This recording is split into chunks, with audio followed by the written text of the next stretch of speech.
নমস্কার সকলকে। আমার হাতে রয়েছে গিগাবাইটের মাদারবোর্ড, যেটা DDR4 র্যাম সাপোর্ট করে। তো আপনারা যদি চান DDR4 র্যাম সাপোর্ট করা মাদারবোর্ডের সাথে 25 থেকে 30 হাজার মধ্যে সিস্টেম বিল্ড করবেন, অবশ্যই করাতে পারেন। আর সঙ্গে রয়েছে i3 12 জেনারেশন প্রসেসর। তো এটাও খুবই ভালো প্রসেসর, যারা স্কুল বয় বা বাড়িতে বসে কাজ করতে যাচ্ছেন বা যে কোনো অফিসের ক্ষেত্রে এই সিস্টেমটা খুবই কার্যকর। আর দেখতেই পাচ্ছ আমি প্রসেসরটা হাতে নিয়ে এটা আমি ফিট করছি। খুবই সাবধানে করতে হয়, একটা পিন এদিক ওদিক হলে সিস্টেমটা চলবে না।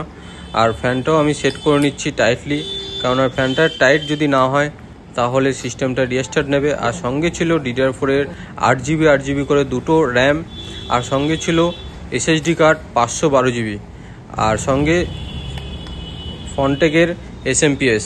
তো আমি প্রপারলি সেট করে নিয়ে অন করে ফরম্যাট করা চালু করে দিয়েছি উইন্ডোজ 11। আর তারপরে আমি ক্যাবিনেটের সাথে লাগিয়ে কাস্টমারের অফিসে ডেলিভারি করে দিয়ে চলে এসেছি। আপনারা যদি চান এরকম সিস্টেম তৈরি করতে, অবশ্যই কন্ট্যাক্ট করুন আমাদের।